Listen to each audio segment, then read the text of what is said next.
Today's video mga boss ay i-review natin itong bagong solar panel ng Bluetti. So ito guys ay PV200D. Ayan, 200 watts siya. Ayan.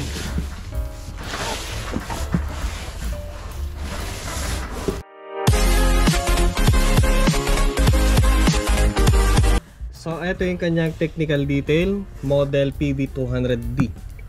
Peak power niya ay nasa 200 watts. Then yung kanyang solar cell ay monocrystalline. So maganda. Tapos ang kanyang lamination ay ethylene tetrafluoroethylene. Efficiency ay nasa 23.4%. Okay, so voltage maximum power ay nasa 20.4 volt. Current IMP ay nasa 9.7 ampere. Open circuit 24.6 volt. ISC ay 10.8 ampere. Short circuit 65% maximum yung kanyang temperature. Malaki siya guys.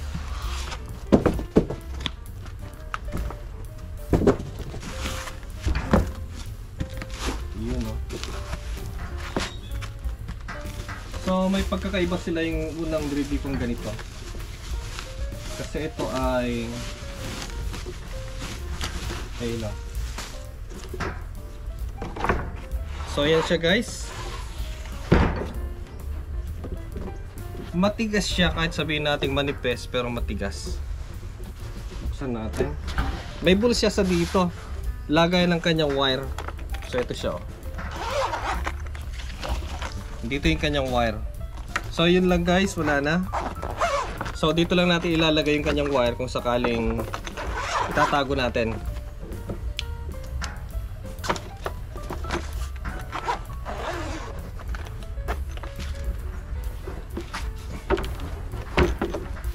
Tapos meron siyang user manual. Tapos yung mga warranty card. Yan, user manual, then yung kanyang warranty card from Bluetti.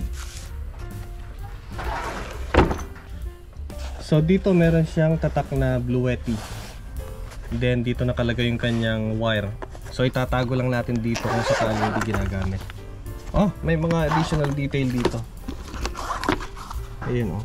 So pares din lang yun nasa box.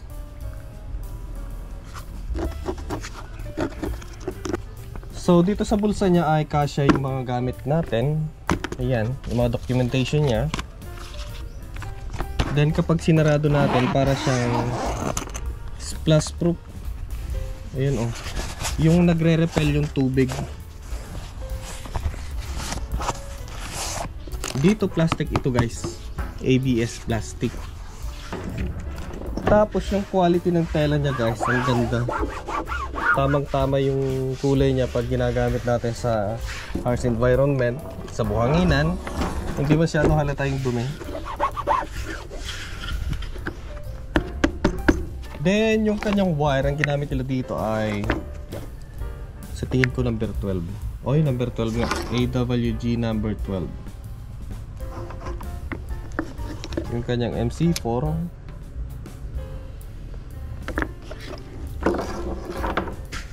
Ito yung kanyang stand. You know. Ito yung level. 45 degrees dito.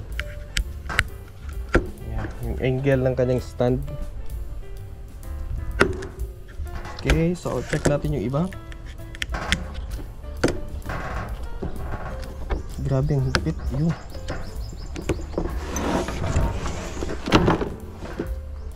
Binabagsak-bagsak ko siya. Nakalimutan ko, nandito pala yung cellphone ko. Kaya pala malakas yung tunog. Yun oh. Kalimutan ko. Dara magsira. Iba yung kanyang pagkakabuild. Ayun oh. So dati yung isang ganito ko dito, meron siyang lock na ganun. Pero dito, na-adjust yun eh. Eto hindi na, naka-fix. Sabagay, di mo na ina-adjust eh.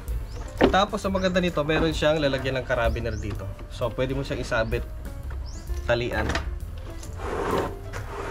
Yun oh. Tapos ang tigas dito niya oh.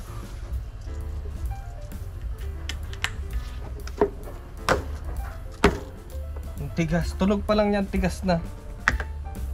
Parang daing na sobrang nabilad. Ayun oh.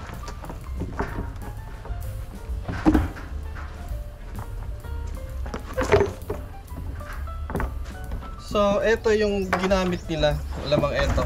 Yung coating na ginamit dito ay yung ethylene tetrafluoroethylene.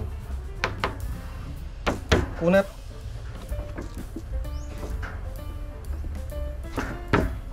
Nagkakrak kaya ito pag nabend. So, yun ang nakakatakot kasi sa mga ganito. Buti, yung build nila ngayon matigas. So, dito lang talaga nagkakabend. Pero dito, hindi masyado.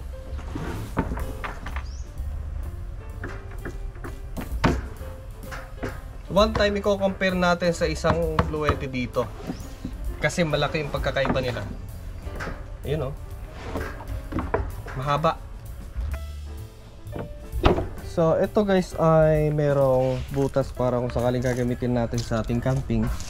May lagayan ng carabiner or yung hook sabit natin or tatalian.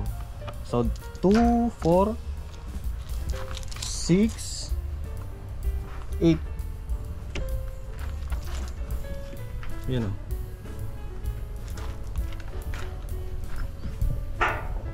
Tapos sa dulo. Tapos kung tutupin natin, ganun.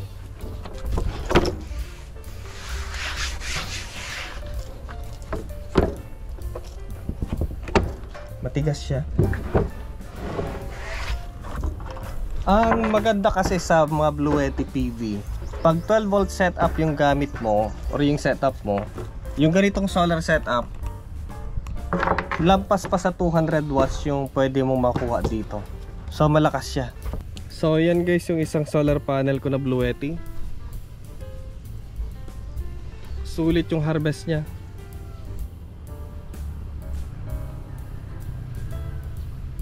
So ngayon ay subukan natin si Bluetti PV200D kay Bluetti AC180.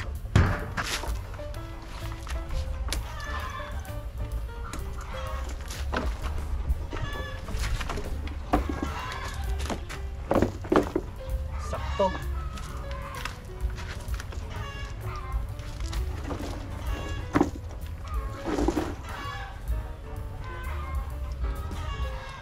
So, i-check natin yung kanyang VOC.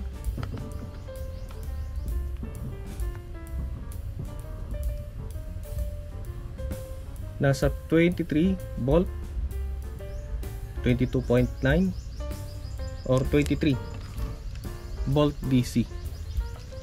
So, lagyan natin yung adapter para sa Bluetti.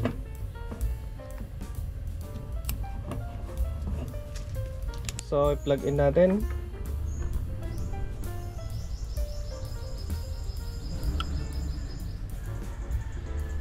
Then, ayun, nasa 38. Hindi kasi masyadong kalakasan ng araw ngayon. 99, 1. Oh, malakas to ngayon ah. Mas malakas siya kaysa sa isa. Ganda ng harvest. 129 watts. 131. So, ang battery kasi nito guys ay nasa 31 volt. So, hindi natin naasahan hanggang 200 watts ang harvest niya kasi nga mas mataas yung battery nito. So dadaan pa sa MPPT, i-boost up pa niya. Kung 12 volts, sige pwede. Mas mataas pa sa 200 watts. Normal lang yan, 133 watts. Mas tumaas pa na, oh, 136 na oh. So i-check natin yung temperature ng solar panel kasi malaking difference yan kung sakaling uminit siya. Hindi siya nakikita. Ito na lang, sakaling maabot niya. I-screenshot ko na lang para makita nyo. Screen record. Okay, so yan siya guys, nakikita nyo sa screen. 65. Mas mainit sa kanyang handle. So 69, 68. Ayan, lumakas na yung araw. 70. 70 degrees yung iba. 68, 69, 70. Tapos sa kanyang handle ay 72.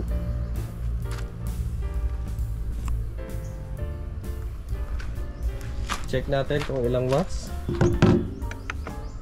Ayun o, tumaas pa ng 139 watts. 140. Yung isang ganyan ko kasi, hindi ko na paabot ng gano'n. Nasa 90 to 100 watts na lang siya. Pinakamataas 100 watts. So ito ngayon ay mas malakas siya. Mas maganda ngayon. Tapos isang comment ko lang kasi dito sa AC180 ni Bluetti. Mainit dito oh.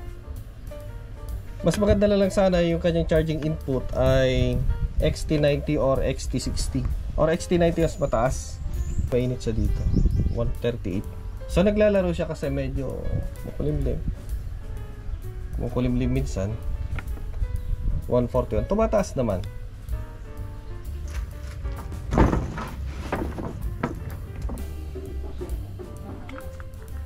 Para sa mga interested na bumili ng ganitong solar panel. Para sa mga interested na bumili ng ganitong Okay. So, para sa mga interested na bumili ng ganitong So, para sa mga interested na bumili ng ganitong klaseng solar panel ni Bluetti, PV200D, nakalagay po sa description box. Nandun po yung link nito.